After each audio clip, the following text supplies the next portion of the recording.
I am Engineer Chondi Paul. Show you fantastic, important, and informative update stock market news of Dhaka Stock Exchange and Chittagong Stock Exchange stock market. Before beginning, like the video and subscribe the YouTube channel Stock Investor CK Paul. Stock market ঝুঁকিপূর্ণ নিজের বুদ্ধিতে বাইসেল করবেন। ডিসির website হতে সংগৃহীত important and informative update news এবং stock market analysis করে গুরুত্ব সহকারে আজকের ভিডিও সাজাই আসি।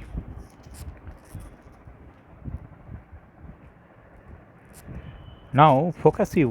একটু পরে স্টক মার্কেটে তালিকাভুক্ত কোম্পানি বসুন্ধরা পেপার মিল, এই কোম্পানিটির ফান্ডামেন্টাল অ্যানালিসিস করবে, সঙ্গে ভিডিওতে টেকনিক্যাল আলোচনা করব। কাজের সঙ্গে থাকুন। ভিডিওটিতে শেয়ার বাজারে ক্ষুদ্র বিনিয়োগকারীরাও উপকৃত হবেন।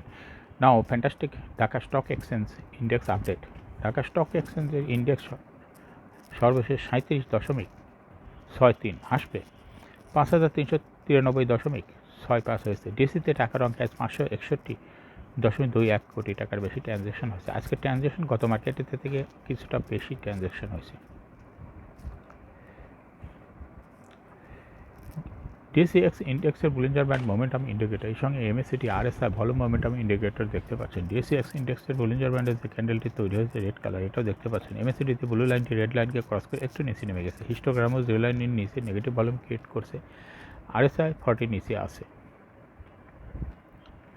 ডিএসসি 30 সূচক 9.56 হাসবে 1938.88 হয়েছে। ডিএসসিতে সরিয়া সূচক 10.88 হাসবে 1180.76 হয়েছে।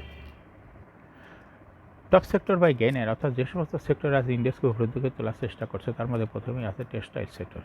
দীর্ঘদিন পরে আবার টেক্সটাইল সেক্টর ফ্রন্ট লাইনে চলে আসছে। এরপরে আছে ঠিকই গুরুত্বপূর্ণ আরেকটি সেক্টর ফার্মাসিউটিক্যাল সেক্টর। এরপরে আছে bank sector, financial institution, mutual fund sector, food and allied sector, fuel and power sector, insurance sector, engineering sector, mutual fund sector, life insurance sector, cement sector. এরপরে আছে IT sector, travel and leisure sector, ceramic sector, paper and printing sector, jute sector, service and real estate sector, tannery industry sector, and lastly telecommunication sector.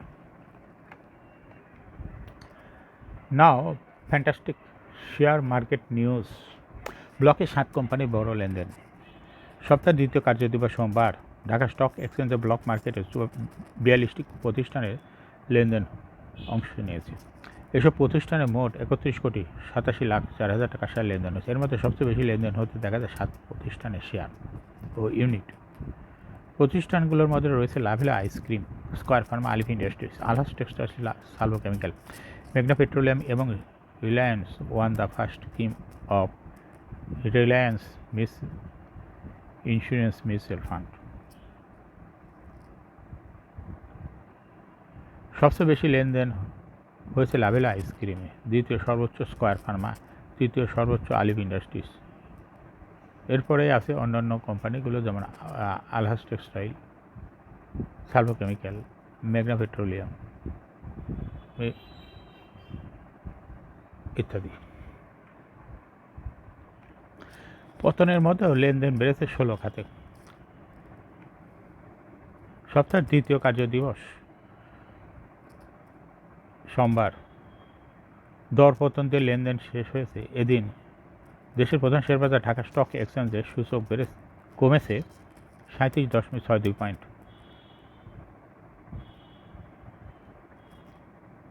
সূচক কমলেও টাকার অঙ্কের লেনদেন বেড়েছে। এই দরপতনের মধ্যে 16 খাতে টাকার অঙ্কের লেনদেন বেড়েছে। ব্যাংকগুলো হলো bank, general insurance, mutual fund, কাগজ প্রকাশনা খাত ছাড়া সব খাতেই টাকার অঙ্কের লেনদেন বেড়েছে। আজ টাকার অঙ্কে সবচেয়ে বেশি লেনদেন বেড়েছে ওষুধ ও রসায়ন খাতে। এ খাতে আজ লেনদেন হয়েছে 151.69 টাকা। এর আগের কার্যদিবস অর্থাৎ 19 মে এ খাতে লেনদেন হয়েছিল 73.26 টাকা। অর্থাৎ একদিনের ব্যবধানে এই খাতে লেনদেন বেড়েছে 78.83 টাকা। দ্বিতীয় সর্বোচ্চ লেনদেন হয়েছে বস্ত্র খাতে। আজ এই খাতে লেনদেন হয়েছে 69.13 টাকা। এর আগের কর্মদিবসে এই খাতে লেনদেন হয়েছিল 36.19 টাকা। অর্থাৎ একদিনের ব্যবধানে এই খাতে লেনদেন বেড়েছে 32.94 টাকা।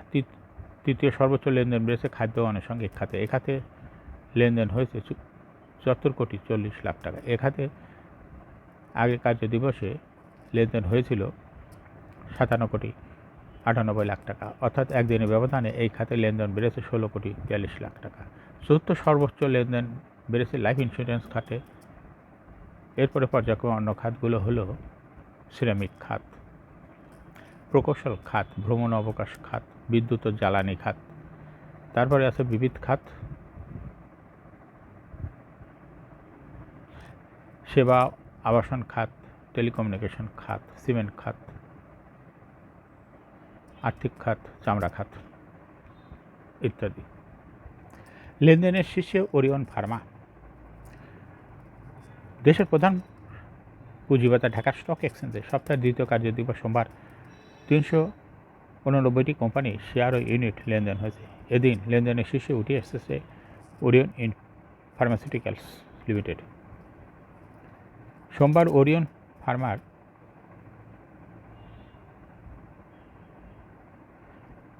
41,45,69,000 টাকা লেনদেন হয়েছে। তাতে লেনদেনের শীর্ষে জায়গা নিয়েছে কোম্পানিটি। লেনদেনের তালিকার দ্বিতীয় স্থানে উঠে এসেছে লাইভেলো আইসক্রিম এবং তৃতীয় স্থানে উঠে এসেছে রূপালী লাইফ ইন্স্যুরেন্স। লেনদেনের শীর্ষ তালিকায় থাকা অন্য কোম্পানিগুলোর মধ্যে রয়েছে generation, Orion infusion, Asiatic laboratories, Navana Pharma, বিস হেজারি, সোনালী আঁশ এবং আলিপ ইন্ডাস্ট্রিজের শেয়ার লেনদেন হয়েছে। ক্যাপিটাল গেইনে কর আরোপ হবে না, কাজ করছে বিএসইসি। আন্তর্জাতিক মুদ্রা তহবিল এর পরামর্শে শেয়ার বাজারে মূলধনী আয় বা ক্যাপিটাল গেইনের উপর কর আরোপের পরিকল্পনা করছে এনবিআর। তবে পুঁজিবাজার উন্নয়ন এবং বিনিয়োগকারীদের স্বার্থে এখাতে কর আরোপ চায় না নিয়ন্ত্রণ সংস্থা Bangladesh securities and exchange commission. সোমবার এমনটাই জানিয়েছে বিএসইসি নির্বাহী পরিচালক ও মুখপাত্র মোহাম্মদ রেজাউল করিম। তিনি বলেন, ক্যাপিটাল গেইনের উপর কর আরোপ করার সিদ্ধান্ত একান্তই এনবিআরের। এখানে আমাদের বিশেষ কিছু করার নাই। তবে বিএসইসির প্রত্যাশা শেয়ার বাজারের উন্নয়ন এবং বিনিয়োগকারীদের স্বার্থে ক্যাপিটাল গেইনের উপর কর আরোপ না করা হোক। এতে পুঁজিবাজারের অগ্রগতি আরও ত্বরান্বিত হবে। বাজেট ঘোষণার আগে এ বিষয়ে বলার কিছু নেই। বাজেট ঘোষণার হলে আমরা বিষয়টি জানতে পারব। তবে ক্যাপিটাল গেইনের উপর কর আরোপ চায় না বিএসইসি। বার্ষিক 40 লাখ টাকার বেশি ক্যাপিটাল গেইন হলে সেক্ষেত্রে এ কর বসতে পারে। সম্প্রতি এনবিআর কর্মকর্তাদের সঙ্গে আগামী বাজেট নিয়ে প্রধানমন্ত্রী করা এক বৈঠকে বিষয়টি তুলে ধরা হয়। তবে কত হারে কর বসানো হবে তা জানা যায়নি। বর্তমানে শেয়ারবাজারের মূলধনী আয়ের উপর কোনো কর নেই। এ বিষয়ে বিএসইসি চেয়ারম্যান অধ্যাপক শিবলী রুবায়েতুল ইসলাম সম্প্রতি সাংবাদিকদের সঙ্গে সৌজন্য সাক্ষাতে বলেন, আন্তর্জাতিক মুদ্রা তহবিল কর্তৃপক্ষ প্রতি বছরই বাংলাদেশের বিভিন্ন পরামর্শ দিয়ে থাকে। সেগুলোর মধ্যে একটি ক্যাপিটাল গেইনের উপরে ট্যাক্স আরোপ করা, কিন্তু এটি বাংলাদেশের বর্তমান প্রেক্ষাপটে তা সম্ভব নয়। এ বিষয়ে জাতীয় রাজস্ব বোর্ডের সঙ্গে আলাপ হয়েছে। তারা ক্যাপিটাল গেইনের উপর ট্যাক্স আরোপ করবেন না। এখন শেয়ার বাজারে তালিকাভুক্ত বসুন্ধরা পেপার মিলস লিমিটেড এর ফান্ডামেন্টাল অ্যানালিসিস করবে এবং সঙ্গে ভিডিওতে টেকনিক্যাল আলোচনাও করবে। কাজের সঙ্গে থাকুন। বসুন্ধরা পেপার মিলস লিমিটেড এ ট্রেডিং কোড হলো BPML। এই কোম্পানিটি আজকে মার্কেটে শেয়ার দর বৃদ্ধি পেয়ে ক্লোজিং দর হয়েছে 59 টাকা 60 পয়সা। 52 সপ্তাহের মধ্যে বসুন্ধরা পেপার মিল এই কোম্পানিটি সর্বনিম্ন দর ছিল 54 টাকা 40 পয়সা এবং 52 সপ্তাহের মধ্যে সর্বোচ্চ দর উঠেছিল 90 টাকা। এই কোম্পানিটি পেপার অ্যান্ড প্রিন্টিং সেক্টরের একটি কোম্পানির অথরাইজ ক্যাপিটাল 500 কোটি টাকা, পেইড আপ ক্যাপিটাল 173.79 কোটি টাকা, রিজার্ভ রয়েছে এই কোম্পানিটির 1015.18 কোটি টাকা। Last AGM held on 20 December 2023 for the year ended 30 June 2023। এই কোম্পানির সর্বমোট শেয়ার সংখ্যা হলো 17,37,91,441টি শেয়ার রয়েছে সর্বমোট। এই কোম্পানি সর্বশেষ 2023 সালে 11% ক্যাশ ডিভিডেন্ড দিয়েছে বিনিয়োগকারীদের। Price-earning ratio based on latest audited financial statement in the year 20th May 2024 P ratio হলো 22.21। Financial performance as per audited financial statement in the year 2019 সালে EPS ছিল 1.68, 20 সালে 1.64, 21 সালে 2.37, 22 সালে 2.92 এবং 2023 সালে ইপিএস হয়েছে 2.62, অর্থাৎ ইপিএসের গ্রোথ ভালো। এই কোম্পানিটি NAV পার শেয়ার 2019 সালে ছিল 42.08, 20 সালে 43.55, 21 সালে 45.81, 22 সালে 74.31 এবং 2023 সালে 77.57। NAV পার শেয়ারের গ্রোথ ক্রমান্বয়ে বৃদ্ধি পাচ্ছে। এই কোম্পানিটির প্রফিট 2019 সালে ছিল 29.187 কোটি টাকা। এটা বৃদ্ধি পেয়ে 2023 সালে হয়েছে 45.501 কোটি টাকা। ডিভিডেন্ড ইল্ড এই কোম্পানিটির হলো 1.35। লিস্টিং আর এই কোম্পানিটি শেয়ার বাজারে 2018 সালে তালিকাভুক্ত হয় market category A. Share holding percentage as on 30 June 2023। Sponsor director hold করতে 70.86% শেয়ার। গভর্নমেন্টের কাছে কোনো শেয়ার নাই। ইনস্টিটিউশনের কাছে 23 সালে ছিল 7.49% শেয়ার।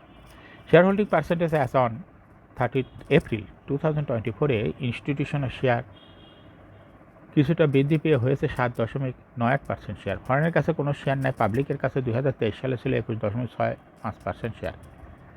2024 সালে এসে পাবলিকের শেয়ার কিছুটা কমে হয়েছে 21.16% শেয়ার। অর্থাৎ 2024 সালে পাবলিকের শেয়ার কমেছে এবং সেই শেয়ারটা চলে গেছে ইনস্টিটিউশনের কাছে, ফলে ইনস্টিটিউশনের শেয়ার বৃদ্ধি পেয়েছে। এই কোম্পানিটির শর্ট টার্ম লোন রয়েছে 491.137 কোটি টাকা এবং লং টার্ম লোন 1377.72 কোটি টাকা। বসুন্ধরা পেপার মিল এই কোম্পানির সর্বমোট শেয়ার হলো 17.38 কোটি। এর মধ্যে ডাইরেক্টরের কাছে রয়েছে 12.31 কোটি শেয়ার, আর ইনস্টিটিউশনের কাছে রয়েছে 1.39 কোটি শেয়ার। পাবলিকের কাছে রয়েছে 3.68 কোটি শেয়ার।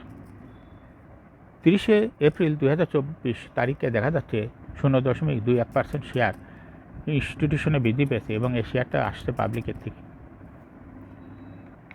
এখন বসুন্ধরা পেপার মিল এই কোম্পানিটি টেকনিক্যাল অ্যানালাইসিস করার জন্য বুলিঞ্জার ব্যান্ড মোমেন্টাম ইন্ডিকেটর এর সঙ্গে MACD RSI volume momentum indicator দেখতে পাচ্ছেন। বুলিঞ্জার ব্যান্ডে আপার ব্যান্ড লোয়ার ব্যান্ড ভালো বৃদ্ধি পেতে এবং সর্বশেষ লোয়ার ব্যান্ডকে উপরেই বুলিশ মোডে ট্রানজ্যাকশন হয়ে গ্রিন কালারের যে ক্যান্ডেলটি তৈরি হয়েছে এটা দেখতে পাচ্ছেন। MACDতে ব্লু লাইনটি রেড লাইনকে ক্রস করে নিচে নেমে গেছিল এবং রেড লাইনের সঙ্গে প্যারালালি অগ্রসর হচ্ছে। হিস্টোগ্রামও জিরো লাইনের নিচে নেগেটিভ ভলিউম ক্রিয়েট করছে। RSI 40-র উপরে ঊর্ধ্বমুখীভাবে আছে। বর্তমানে বসুন্ধরা পেপার মিল কোম্পানিটি শেয়ারটি ভালো প্রাইস অপশন দেখাচ্ছে। এই শেয়ারটি প্রায় এরকম প্রাইস হ্রাস বৃদ্ধির মাধ্যমে বিনিয়োগকারীদের লাভ করার সুযোগ করে দেয়। এরকম fantastic important and informative update নিউজের ভিডিও নিয়মিত দেখতে ইউটিউব চ্যানেল স্টক ইনভেস্টার শিখে পারলে এটা এখানে সাবস্ক্রাইব করুন, সঙ্গে সঙ্গে লাইক করুন, শেয়ার করুন। এই ভিডিওটি ফেসবুকে শেয়ার করুন এবং টুইটারে শেয়ার করে আপনার ফ্রেন্ডস অ্যান্ড ফ্যামিলিকে শেয়ার মার্কেট সম্পর্কে জানার সুযোগ করে দিতে পারেন।